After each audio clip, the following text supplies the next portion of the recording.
I was in town and I heard that it had burnt.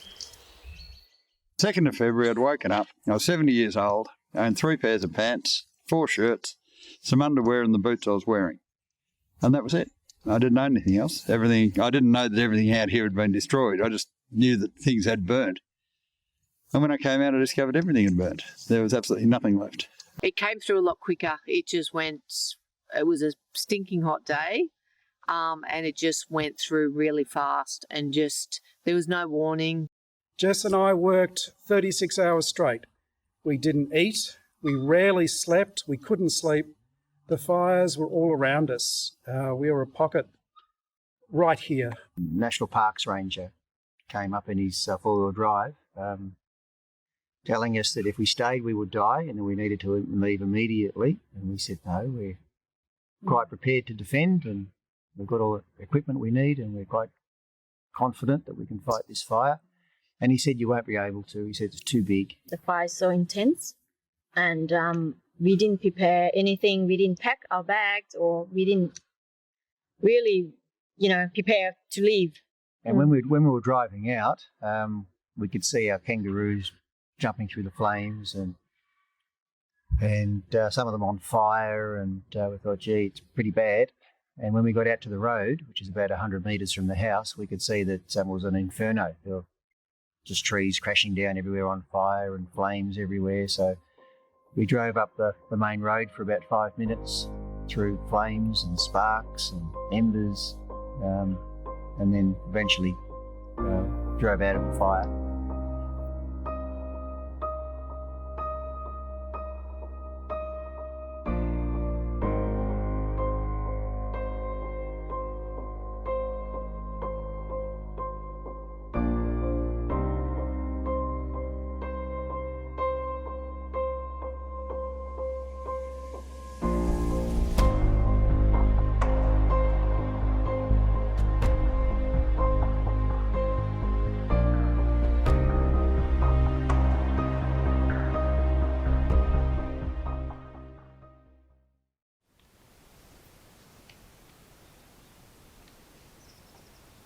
The fire's getting young.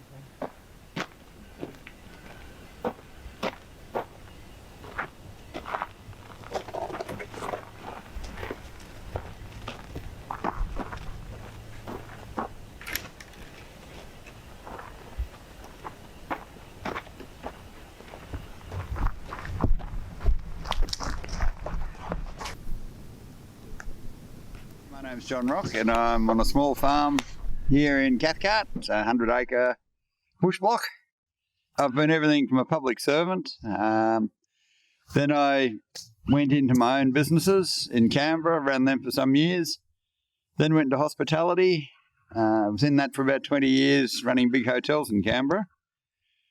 Retired, didn't like retirement, ended up training as a chef.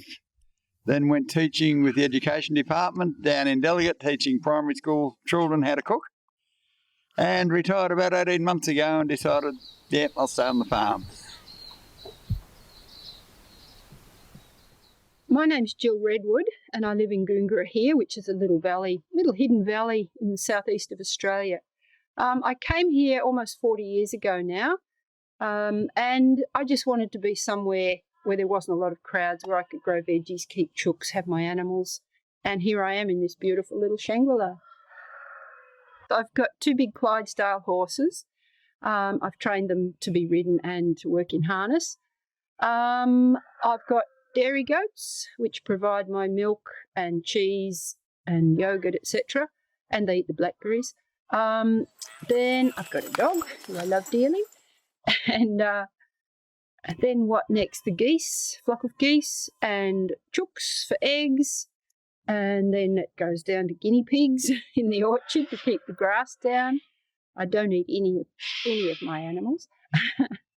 And all the wildlife that are constantly coming and going here. Yeah, they're all part of the family. My name's Michael Devine. My role is actually I work here with the Australian Defence Department. I work as a storage engineer and contract to them in Canberra. But this is my home. My name is Jared. I live in Goongerah, which is in far east Gippsland in Victoria. I'm on a 10-acre property which is on river flats, and it's a permaculture property, organic self-sufficiency farm, and moved back here permanently after my kids finished high school at the end of November, which was the same time that the lightning struck on the hill over onto the west of here.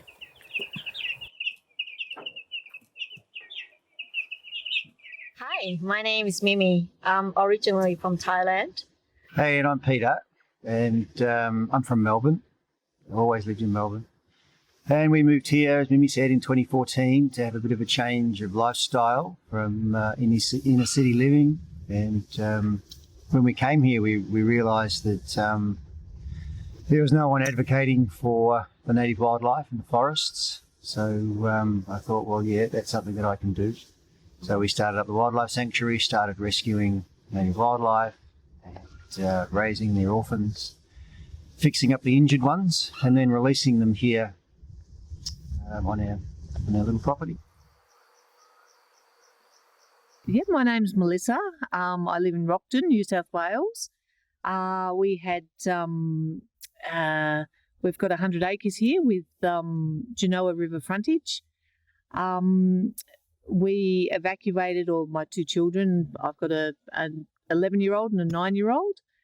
We've evacuated several days before the fire came through here on the 4th of January.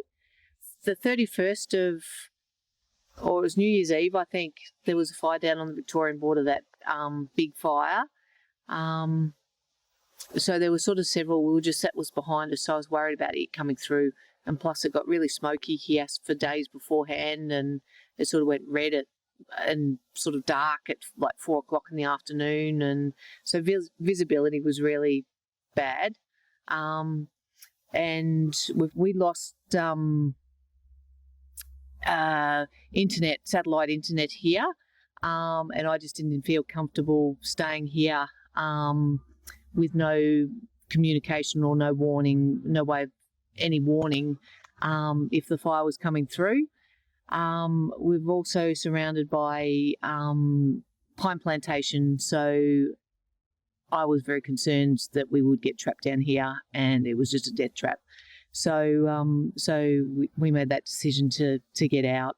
It was pretty horrendous. I think most of the residents down here ended up evacuating to further up the hill where it was a bit safer. Unfortunately, there was several homes further down the road that were lost or destroyed. So I was one of the lucky ones, I think, in that my little house survived, but we lost all the shedding and machinery and fences, and a lot of the bush, scullies of bush went up. I've got a little Western red cedar house. The previous owners set it up with a sprinkler on the roof. So I think that's the only reason my house survived, was the fact that forestry or someone passing my house must have turned the sprinkler on the roof, because everything else is burnt and the house should have gone. I had to climb up into the roof the other day to have a look, and there's all like black chunks of black ash and whatever down the timber beam that runs inside the ceiling.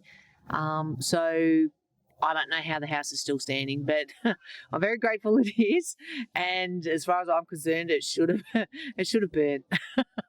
So, but yeah, I'm very grateful to that person who happened to drive past and turn the sprinkler on, because I think it's the only thing that saved the house. It was kind of strange because I'd evacuated twice because the place wasn't defendable. I'd had a talk, the fire brigade had been out, and the deal was, if the fire ever did come, you'd burn. But the fire didn't come, and I'd always been around it. So twice I'd left here and nothing happened. So I'd done all the right things, packed up, taken it.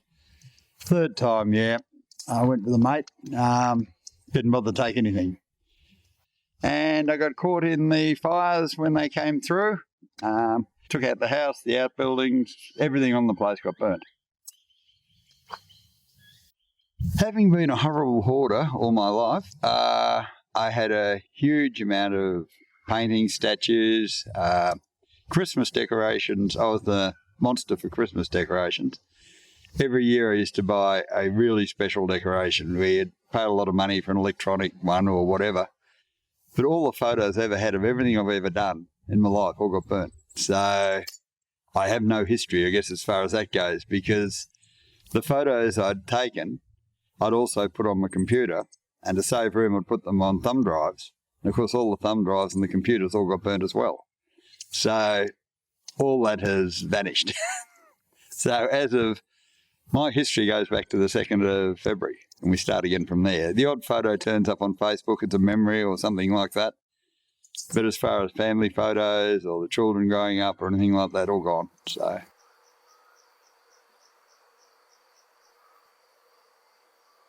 The fire started on a farm about 10 kilometres north of here. That was the Kariwa fire. And that was not put out, and was allowed to burn, and it burnt through State Forest and National Park. That then started another fire 2 kilometres to the east of here, and then another fire started about 20 k's south of here, at a place called Rocky Hall, and that started burning towards us. So within a period of about 2 weeks, we had 3 mega fires coming to our property, and they all arrived at the same time on the 1st of February. Joined at our property. Yeah, they joined here. So we had to fight, because we decided to stay and defend, and we had to fight three fire fronts at the one time. There's nobody else here, just the two of us.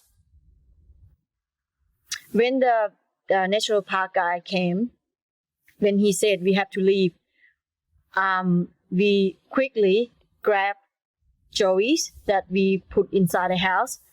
The fire came so fast, and the flame just come up high, up to the tree. I can see just before we leave. So we grabbed 4 joeys and couldn't find one, and just left without him. And I was so worried about him.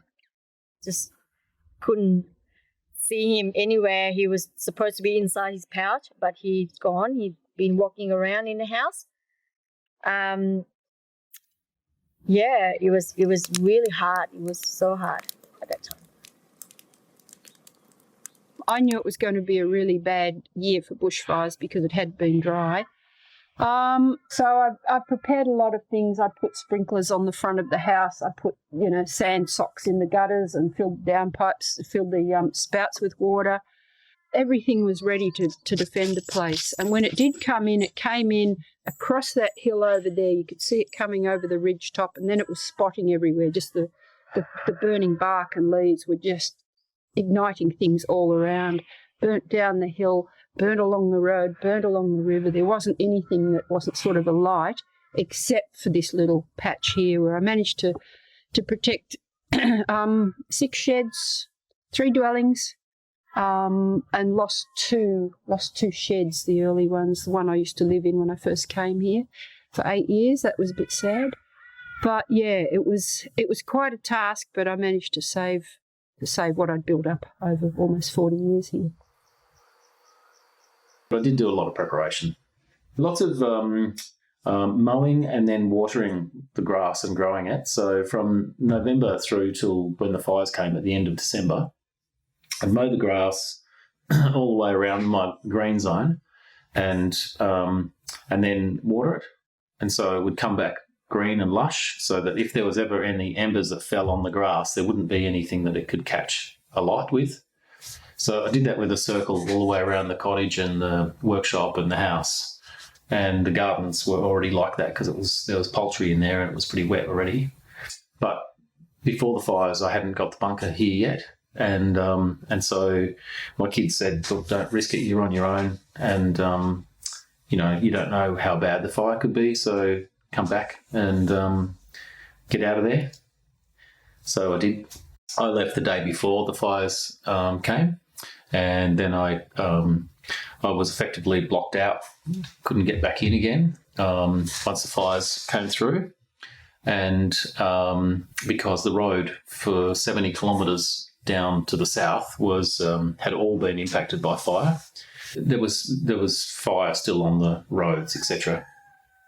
So anyway, I couldn't get my car up here because there was trees all over the road. So I decided that my animals were still up here, and so I just got hold of a push bike from a friend, and then rode my bike up the road, so I could lift my bike over the top of all of the dead trees that had fallen. And there's a couple of times when I was coming up that that there was quite a bit of fire on both sides of the road, and so I was a little bit afraid that I maybe had got into something I couldn't get out of. But I got here. It took me about 9 hours, but I got here, and I had lost a couple of goats and just some poultry, some ducks had died as well, but everything else had survived, which was amazing. So back in November, we started preparing for what we knew would be a fire. So through December, we prepared, we cleared paddocks, we put fire sprinklers on any structure that we had. The house has already got fire sprinklers on it. That was done there by design. I did that myself. But every single structure we had, we put sprinklers on, we cleared areas, and started developing a very serious fire plan because we could see it happening.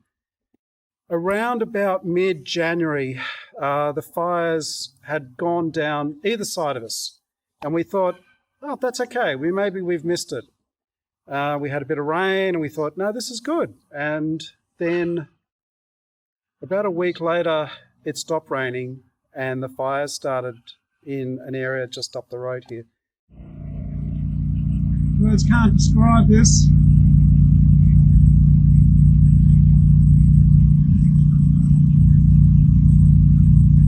It's getting bloody scary. Gave my daughter a call, Jessica Devine, and said, Jess, I'm going to need you to come down here on about 1st of Feb. Based on all the information I had, we suspected the fire would come through around about the 1st of Feb. So Jessica came down the night before. Unfortunately, at the same time, the winds started up. Both my partner, Gab Moreland's home was going to be threatened by a fire near Canberra. My parents, who live in Mikalago, was also going to get impacted by a fire that was just across the range from them. And then I was going to get hit. My eldest daughter, Emily, chose to be with my mum and dad to help them out. And as I said, my youngest one came down here and looked after me. Gab had her son to look after his place, and his place was also going to be threatened if the fires got really bad in Canberra. So we had done everything we could. On the morning of the 1st of February, we basically made sure everything was running and that all the systems were going to work. The fire pumps were working. We had managed to get 2 truckloads of water a week before that. And I do thank the community for allowing me to get that because it really helped. It is very difficult talking about the fires. But on the 1st of Feb, about 3 o'clock, it really came in. It came in from the southwest, and we thought at this point it was going to be fine because the wind was on the other side. So it was pushing the fire towards the road. And we thought, no, we can actually cope with this. So both Jess and I were fighting the fires on the south and really trying to keep things under control. And then we heard this massive roar from the northwest where the other fire now came in to get us. On that day, we copped 2 fires. 2 fronts joined right here, and we had to fight another fire which came in from this side. So we had to come around the other side of the house, start fighting the fires, and we continued to fight for 36 hours. We drank water and a little bit of Coca-Cola to keep us going because we just needed sugar. You couldn't eat. My daughter was violently ill 3 or 4 times during the day. She said it was impossible to keep fighting this stuff, but we did. We fought it. I lost my hives. but the animals are good. My garden's good. Good swim spa. Everything's good. House, good. Solar panels are good. Rest of it, shot to shit. Every night now for the next 5 days, I woke up in the middle of the night and checked right around the property to see what was happening. And every night I'd find something that was still burning and I'd have to go back out and put out the fire. The trees were fully alight and the fire was nearly twice the height of the trees that were around here. And to have it circling us, and then it went down the coast. At this point, we just kept monitoring, because every time, as I said, if we didn't monitor it, a little fire would start back up and then come back in. Luckily, about a week later, we had 170 mils of rain, which pretty much put everything out. We'd done everything we could. We were exhausted and we had enough.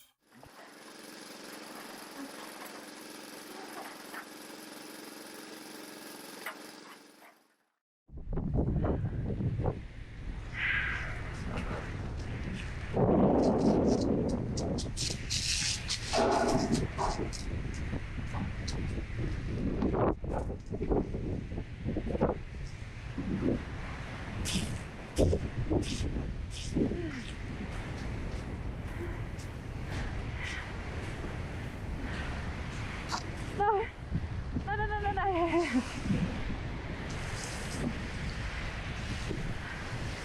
Oh my god.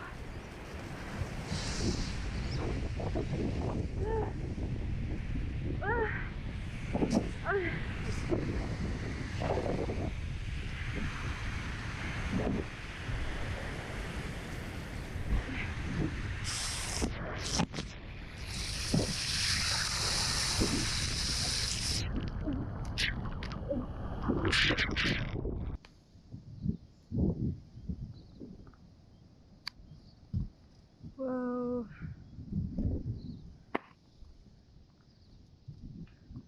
Oh wow, there's another one. And that one. And some just there.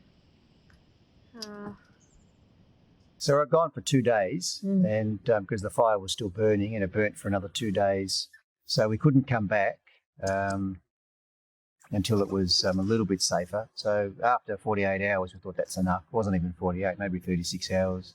So we can't stay away. So we ended up driving back through the police blockades and past the fire trucks. Because I can't see the back.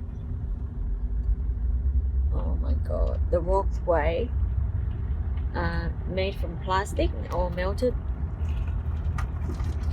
Can't use it anymore. It's my foot.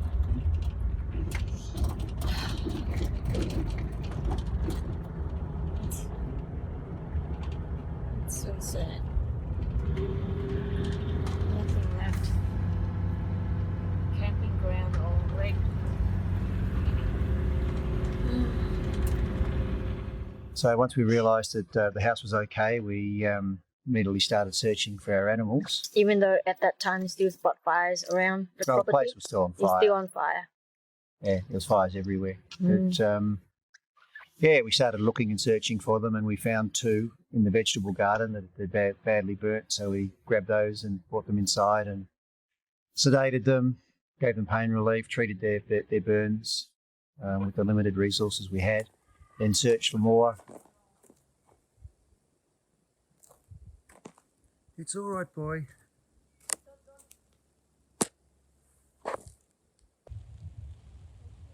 She can hardly walk, this one. Hello, beautiful.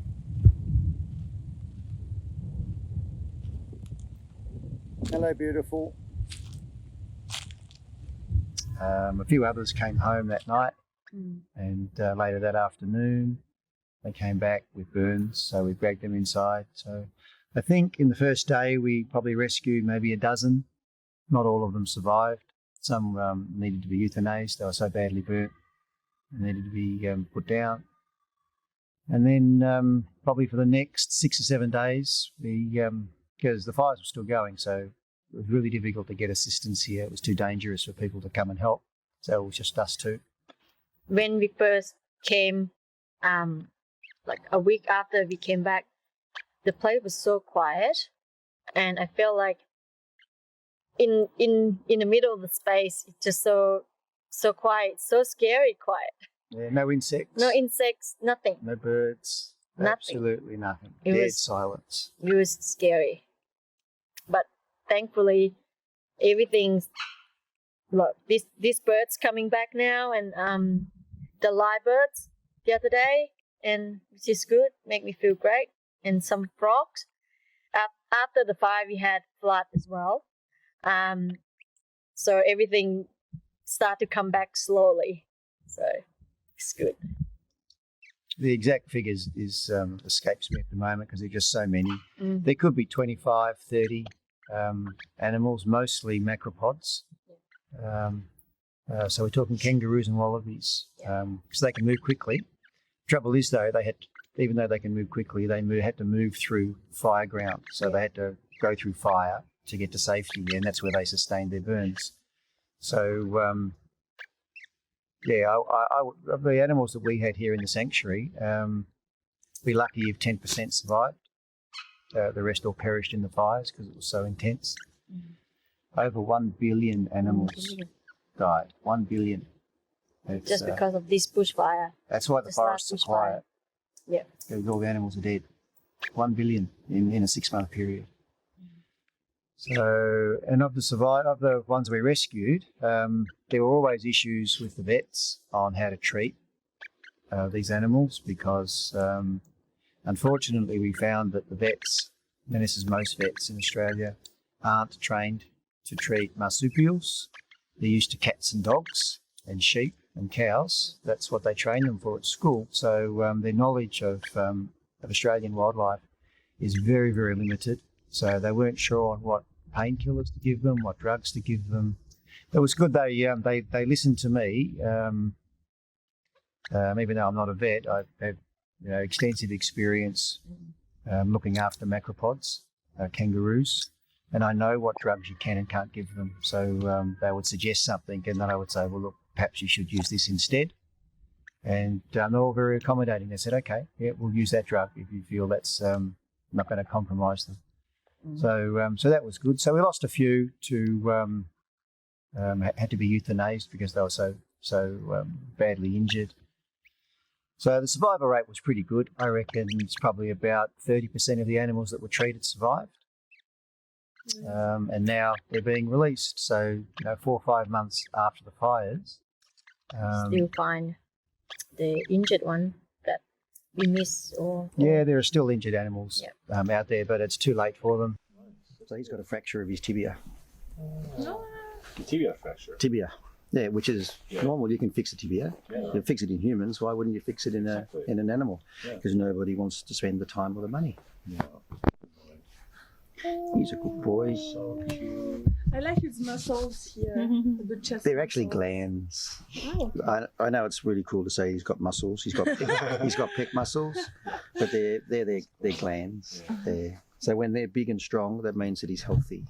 Okay. Yeah. Yeah.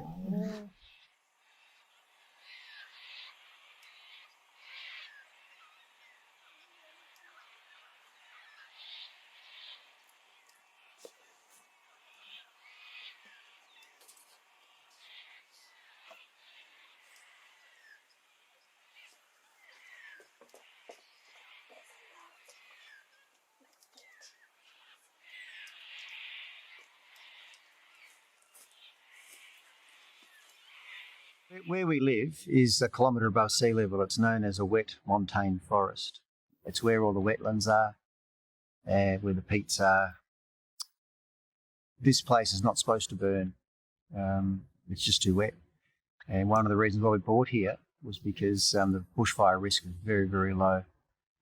And according to the government, it's an 80-year event here, is a bushfire.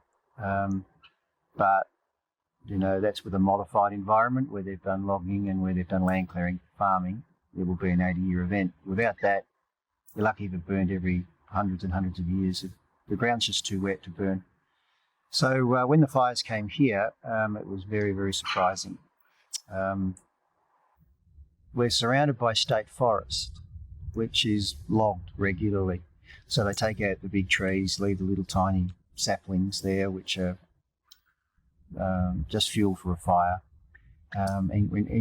which increases the risk of bushfires coming. So if a lightning strike, for instance, hits the forest, there's just lots and lots of little trees full of eucalyptus oil that can catch fire, and that will spread the fire to the crown, which is the top of the trees.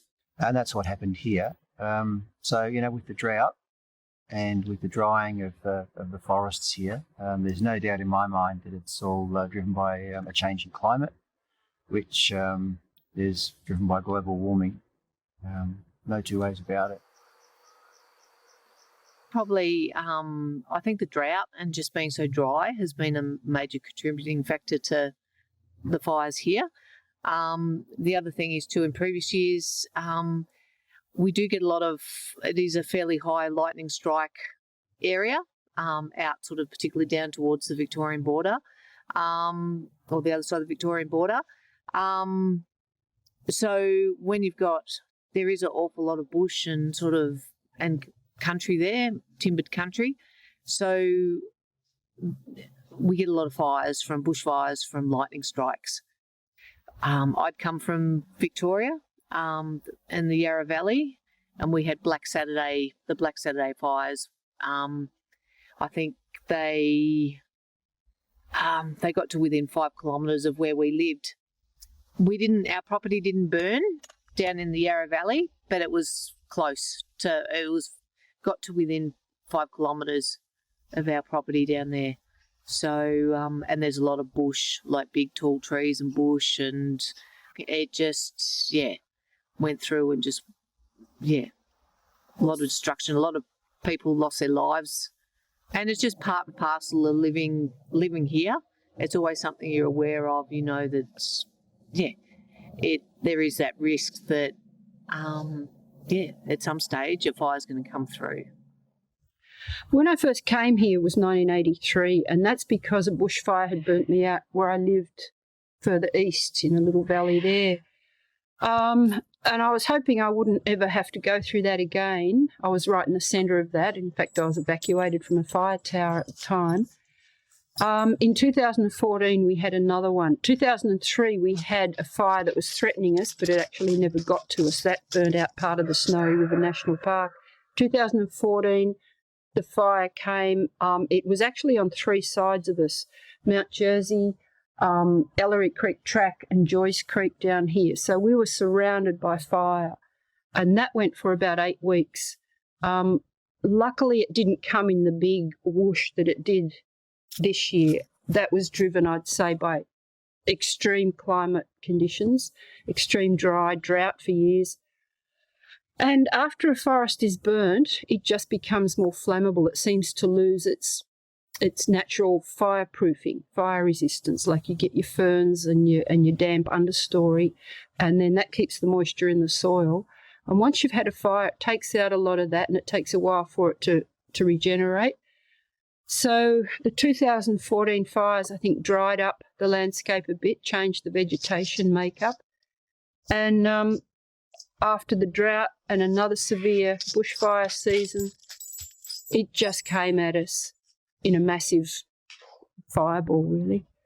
And I don't think things are going to get any easier either. I'd say we'll be up for another fire, another 4 or 5 years, maybe 3 years.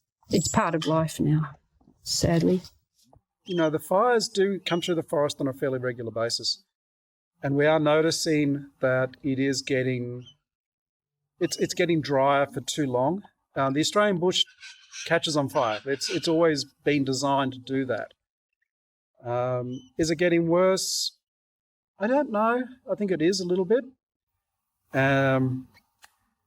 So, you know, I think it'll happen again. We need to prepare for it again. We are going to buy a bunker this time to actually get into a bunker if it gets really, really bad and we lose everything.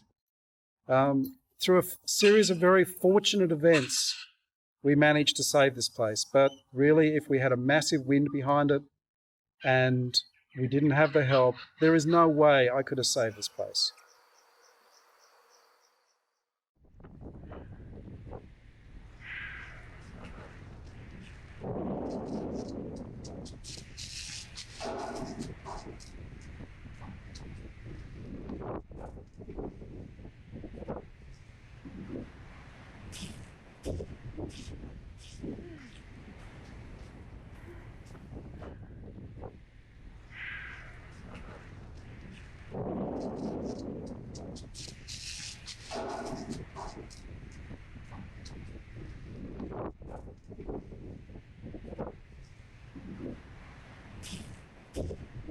Australia, it's a propitious place for bushfire because it's happened since long time, but now with global warming, it's happened more frequently and stronger, and it's the same thing everywhere. And if you go in the US for the tornado and every place in the world with the global warming, the thing is very bad, and also.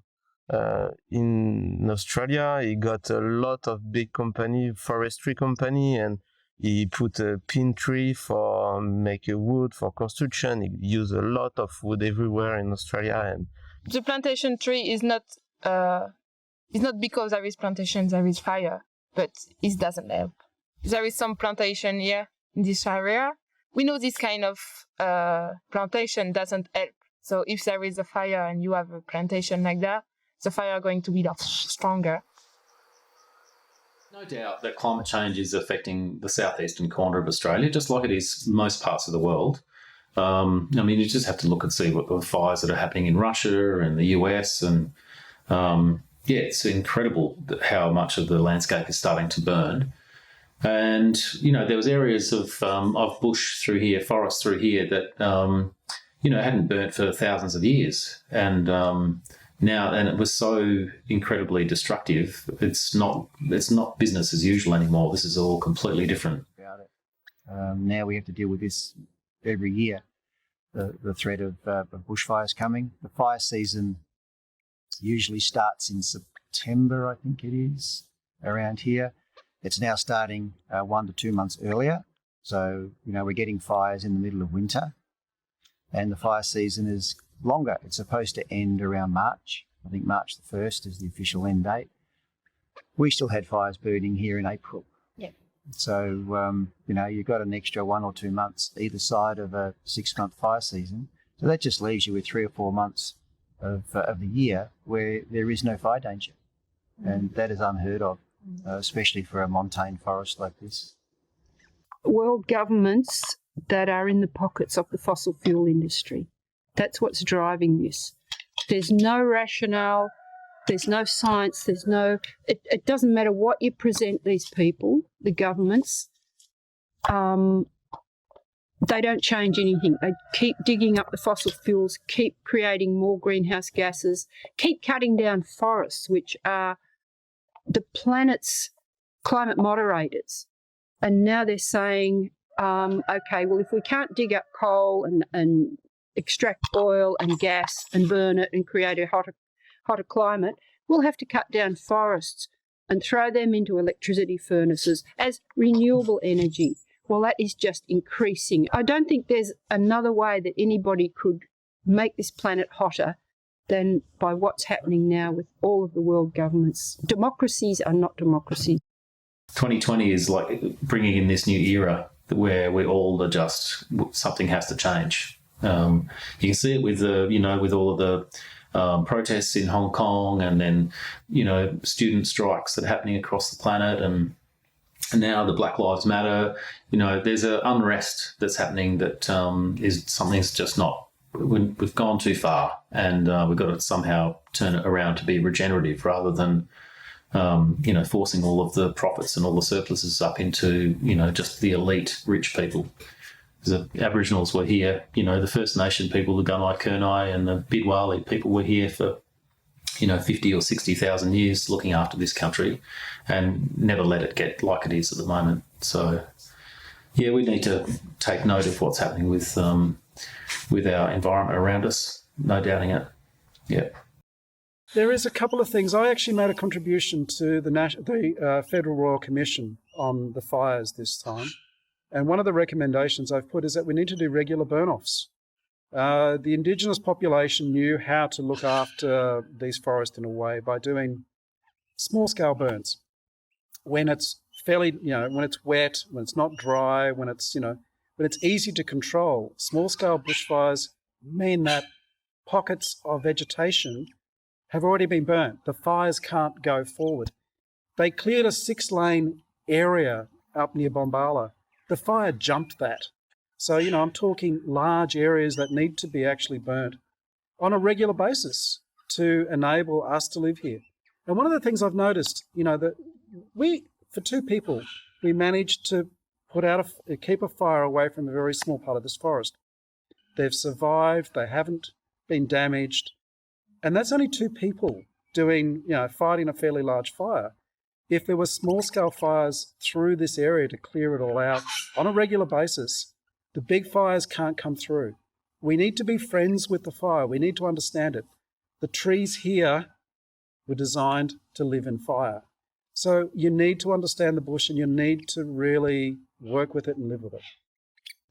5.5 million hectares. There's 5.5 million hectares of land in New South Wales, just one state, was burnt in the bushfires. 5.5 million hectares. They've now started resuming logging in the areas that weren't burnt. So normally state forests are the only forests that can be commercially logged. Most of the state forests were affected by bushfire. Most of them were burnt. And when they're logged, they're not logged for wood to build tables and chairs and to build houses. They're logged so that they can go to a chip mill where they're chipped into a pulp, and then they're shipped off to China, Taiwan, Japan, where that pulp is made into disposable paper products. So almost exclusively all the logging that is done around here is for that purpose. So when the forests were burnt, that meant that there was a limited supply of wood that they can chip and pulp and send off to Asia. So they've decided that they're going to build a new factory, and the government is funding it. And this factory will build what we call wood briquettes. And these briquettes are like pallets. They're like about this big, like a little log, but it's all compressed wood fibre. And it's their intention is to ship them off to Japan and Europe to be burnt in biofuel, biomass electricity plants. So they can't chip the forests anymore because they're too burnt for paper production. So now they're going to build a plant so that they can chip all of the burnt trees and make briquettes to be burnt for electricity generation. Now, it does 2 things. First of all, it's going to destroy habitat, and all these trees, they all store carbon, and they will not. Once they're gone, they will not be able to reduce the amount of carbon in the atmosphere. And the second thing is when you burn them and you're releasing that carbon back into the atmosphere, which again is going to drive global warming and climate change. So their thinking is I don't understand it. It's all driven by money. The majority of Australians do not want the forests destroyed, and they would be appalled if they knew to what level it's being destroyed. The trouble is the government legislates to protect the logging industry, and in New South Wales, there's only one corporation that is allowed to log the forests, and it just happens to be owned by the state government. So the state government legislates to protect that corporation, and if people like me go into the forest and demonstrate, we have been, which we do, we face massive fines, we face jail and arrest. Yep, that's right. So, you can go out there and you can stop the logging machines for a few hours. The police will come. They will tell you to leave. If you don't leave, they will arrest you and charge you there's quite a few charges they can charge you with now. But the fines are huge. We're talking tens of thousands of dollars, and we're talking many, many months in jail. That's right. For interrupting a government-owned corporation.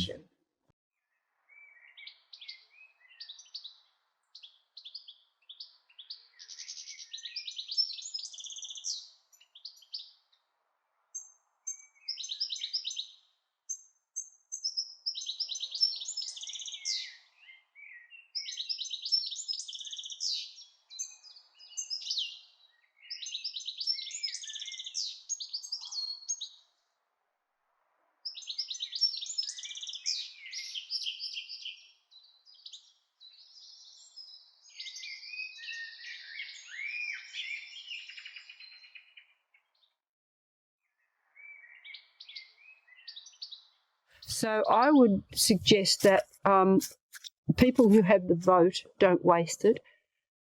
Think a bit more about what's happening, who they're voting for, what they're voting for, and hopefully that might start to get some changes in the way we're governed and what's happening with our environment. That's one thing. That's one important thing. The other thing is to change the way we live and to try not to be part of that big machine that is creating these greenhouse gases. That, plastic everywhere we go, everything we buy is covered in plastic. It's a fossil fuel. And that is creating more greenhouse gases too. And that's what I'm trying to do here, is just to live with a smaller footprint as possible. Even if people live in the city, it's still possible to do that, to change the lifestyle, to walk more, to ride your bicycle more, what impact it has on the planet and the environment in general. I think everybody has to become really aware of that now for things to change at the speed that we require it to, if we're not going to just cascade into an abyss of, it's just no return. It's really easy for me to give advice here because I've got property. I can grow gardens, vegetables, orchard. I don't have to be part of the consumer society. I recycle things. I patch my clothes when they get rips or wear out. Very, very small impact on the planet. But I think people in the city can do that too. And if the younger generation could it could become trendy even, wear recycled things, op shop instead of buying things new all the time, avoid packaging. I think one of the main reasons for climate change is the carbon dioxide emissions, and I think that we have to reduce that. So I think the industries have to change to have less emissions, or I try not to eat that much meat, which I also think is a problem that the meat industry also cause a lot of emissions. I think that the little things can change a lot because if everyone tries to do a bit to stop the climate change, it will be a lot in the end. So I think, these little things are a good start. Maybe we have to think about what we buy, where this kind of stuff come from, and it's maybe better to buy local and just be aware. If you buy a real gin, not the gin for the girl with elastan inside, and if you buy a real gin, you can keep it 10 years without no problem. So if you don't care about fashion, so you can buy a gin and keep it 10 years. And for me, it's a good thing to make this kind of choice for everything, consuming wisely and buy good product and maybe be wise of what you buy and take information. And I think a big part of it is educating ourselves and educating other people. That's massive. And I think people do it in different ways. For me, I think I have a spiritual connection to things that are nature associated. So when I'm in the ocean or when I'm in the green, the kind of tactile connection helps me feel connected to the elements. And it's when I'm connected to the elements that I want to work to protect them, and I want to work in harmony with them and not against them. And then I try to use that in my life to educate other people about what they can do for the oceans, for instance. And I think everyone else needs to kind of find a way, especially people in big cities. A big part of it is just getting out to the countryside on a weekend or going to the beach. And I know a lot of people don't believe in spirituality or have that compass, and that's okay. But also just engaging all 5 of your senses as a human, with touch especially, and getting into nature's elements will help you appreciate it more and see the beauty of it. And when you see the beauty of these things, and also the destruction, you go to Bali, you see photos on Instagram, beautiful beaches. You go there and there's plastic everywhere. So I think when you see kind of stark contrast like this, it makes you think, hold on, what can I do to help? And then everyone can work in their own way. I think we all have a purpose as humans. So I think finding your purpose and finding a way to ensure that you put environmental protection into that. The only way that's going to change is if we all come together individually and make changes in our lives. We all need to reduce our own carbon footprints, fly less, use reusables, make things out of wood, things like that. But also, I think it's on governments and big corporations, because if governments don't legislate that big corporations that are kind of more income generating, if there's no legislation put on them, they're not going to change anything. So I think it needs to be an effort between government, corporations, and people to kind of create an environmental positive change, like a wave of change. And I think over time, like it's going to be a long-term commitment, it can kind of slow down what's happening and hopefully avoid a bushfire to this extent happening in the future. And also with COVID, like that's another massive sign that says like, stop. And it's only now that we can see with COVID that places that have been left alone and we've all been quarantined or in our homes, like the oceans are coming back to life. The rivers are flowing properly again. Like nature's having time to heal. So in a way, it's Mother Nature just giving us a slap back and telling us to wake up, pay attention, and to do the work, to kind of work in harmony as opposed to against it. And I think as humans, we often forget that. And also speak out. And I think that's one of the big things. I've always said that one outspoken advocate for the environment is worth 100 people who might use, a cloth shopping bag or ride their bike. We need to also speak out and make that be known to all our friends, our family.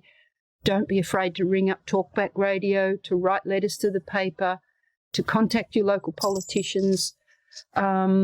Organise a group of people, friends, family, neighbours, to go and see politicians.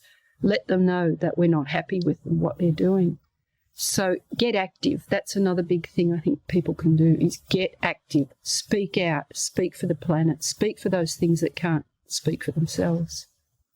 It's part of the reason that I'm up here as well, is to be able to open the farm up as a demonstration of how to disconnect from the destructive lifestyle of just consuming goods and services all the time and not doing anything for yourself. And so by showing that, look, you can do it this way and you can do it that way, and this is how I've done it and that seems to work, and having it open so people can come in and see it, that's part of what I'm trying to do here. Trying to provide another alternative, because, people are raising their placards and saying that we've got to stop doing this and we've got to stop doing that, but it's difficult to know what best to do to respond. So, yeah, I think growing your own food and living simply and sharing your surpluses amongst your community is it's a big step towards a better world, rather than relying on, massive agriculture that is destroying our planet as well. Factory farms and big monocultural crops. Yeah, if we can do it on the small scale, then it creates much more biodiversity and much more life, which is what we need to have. Oh, yeah.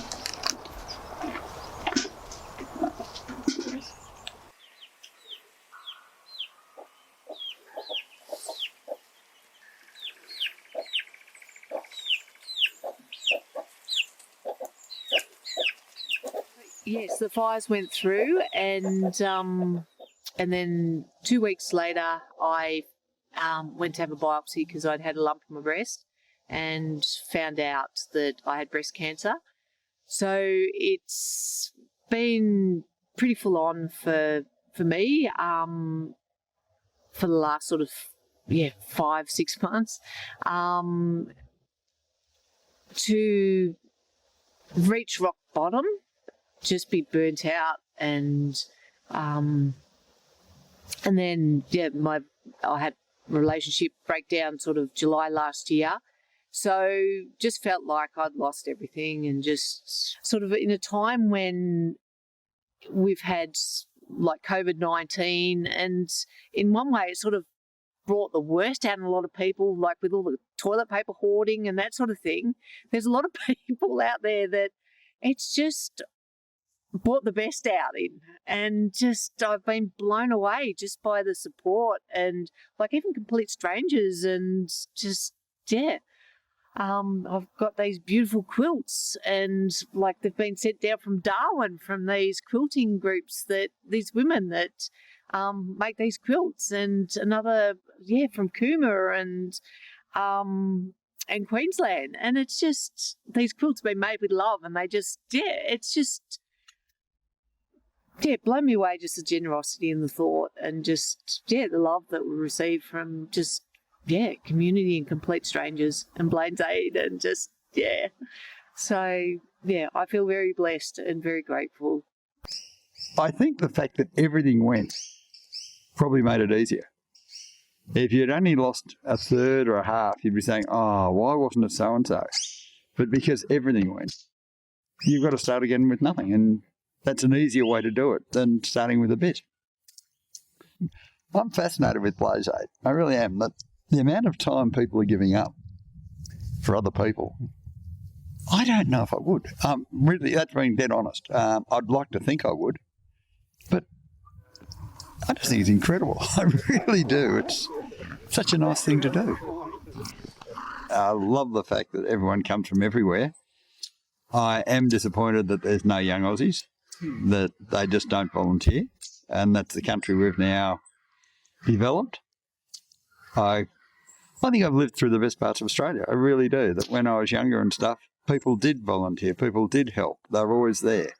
The Rural Fire Brigade had more people than it could handle. All that's gone. And I think it's very, very sad.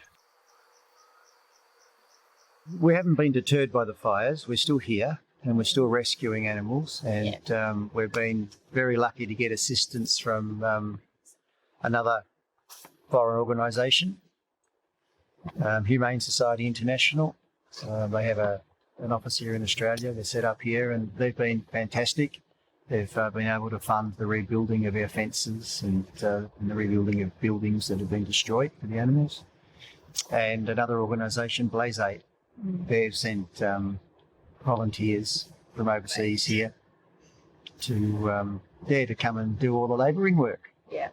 So without them, it would just be left to Mimi and I. And it would take us months and months and months to do all this work. So we appreciate Blaze Aid for coming out and Humane Society International for funding it all.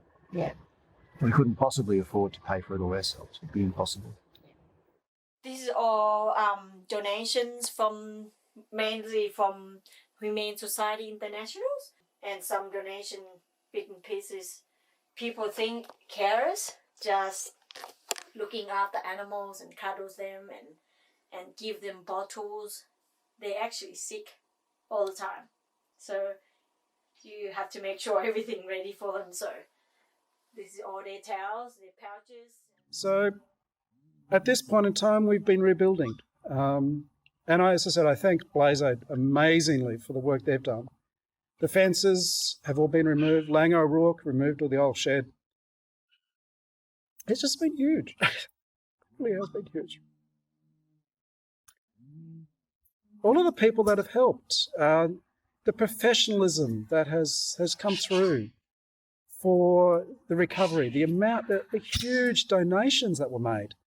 The greenhouse cover was damaged in the fire. It was donated back to us. It's amazing. We are so overwhelmed with the generosity. The fences I know have been built with volunteer love, and I'll call it that. It's such an amazing gift. I decided to join the camp because at the time, COVID had started to affect everywhere. And I didn't really know what else to do. And then I saw an advert on Facebook. And obviously I lost my job at the time because tourism was closing down. So I decided to come over and help. I was looking for farm work as well, rather than sitting in like a room for a couple of months. So it felt like a way to be useful. I didn't expect the level of gratitude from the farmers. I didn't expect them to be so appreciative of everything we were doing. Especially with people like Melissa and John and the guys down at the sanctuary. They'll say to you at the end of the day, thank you so much for coming to help. And they kind of want to get involved in other ways as well, like coming and having dinner with us every so often, or just coming and checking if we need anything and helping us out where they can. So I think it was kind of not just community within the camp, but community outside. So you bond with them a lot more. And I also think it made me realize that these people, we're affected by COVID, of course, but these people just had the bushfires and then they also have that on top of it. So especially with people like John, like I saw in him, like every day he was super, super happy, like regardless of the fact that like he had, I don't know how many burnt cars out there and this whole forest was black and he doesn't have a home, but he has himself and his dog and he's just really happy all the time. So I think it was a really nice inspiration for me to see that from a farmer and feel like more appreciative of my own circumstances in a way, but also more connected to him because he was open and willing to share how he was feeling and his experiences. There's an importance in realizing that you're nothing, but at the same time, you are something. It's quite contradictory, and that we can make change in little circles, especially in communities. Like small changes in a smaller environment, I think sometimes can do more than trying to instill something massive. Again, a lot of them are from completely different walks of life. A lot of them haven't met people from the countries we come from, like Japan, Korea, England, France, Germany, Spain, Chile. Like everyone is from everywhere, and I think it shows that like there's a unity between all of us, no matter where we're from. We land in Australia at the beginning of COVID-19, and we don't find a job, and instead to stay in Sydney and spend all your money, we want to find a place for got a skill and meet people like this kind of farmer and find a job after, and it's worth it. We are a lot of people in the same place from different countries, so it's very enrichissing. Sorry? C'est enrichissant. It's very good to learn about these people we going to never meet again and in Australia. So why do you say that? You don't want to meet Paula another time? Yeah, no. I mean, if we didn't come here, we never meet these people. Yeah, for sure. So it's a strong thing to be all together. Yeah. Well, the future's good. We're getting animals coming in from other parts of New South Wales and Victoria, so they'll be raised here and they will grow, and then they will go out into the forest and they will repopulate. So it'll take many, many years, but eventually the forests will come back to life, and hopefully I'll see it in my lifetime. But it can take, 100 years, 200 years for a forest to regenerate to what it was. So I probably won't see it the way it was, but I will get to see it regrowing.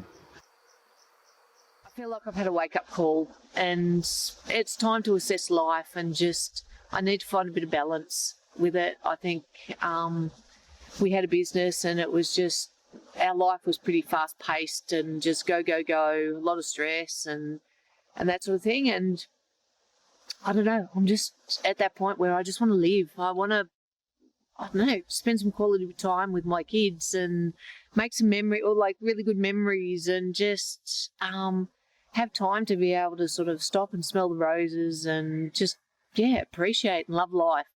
And so I've always loved the land because of my passion for horses and riding and that sort of thing. I love it here because you can ride out and you're not, you can go out the back into the state forest or the pines and that, and you just don't come across any fences. You can just ride and ride and ride. And that, so I still ride, not as often but I'm planning now to, once my horses come back, and I'm after the surgery, then I'm planning to ride. Get the solar going again, so I've got electricity, and then worry about where I'm going to live eventually on a more permanent basis.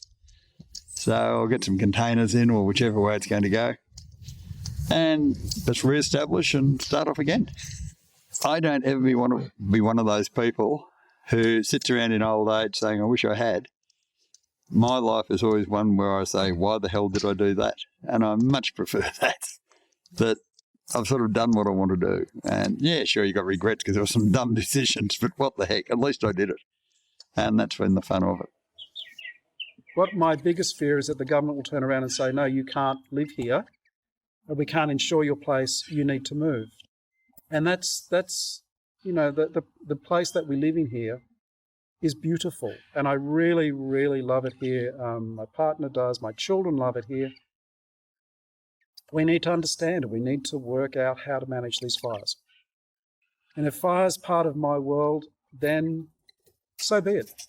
I'll live with it. Somehow, some way, humans have got to pull this together, and we've got to make some changes because we just don't have much longer. And it's really sad that we're leaving the world like we are for our kids and our grandkids, and it's just that's not fair for us to be just turning our back and walking away from it. And we need radical changes, not changes which bring about bloodshed or revolution, but subtle changes to the way we live our lives, where we become more localised and we abandon the concept of capitalism. It's come to an end, finally. What do I plan to do in the future? I think it's just keep speaking out for the planet, keep trying to protect the forests and the wildlife that we've got here that survived. Keep growing vegetables, enjoying the animals. Yeah, just keep busy, have fun, enjoy life, and try and speak out for the environment.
So thank you. And it's don't blame issues. Yeah. Very old. Yeah. Sure. You know, I can't say thank you enough to you guys. Just the work you've done at our lives for our community, and I'm just blown away. We've just been going through a really tough time, and you guys are just giving us hope when we just felt that everything was lost. And I just want to say thank you.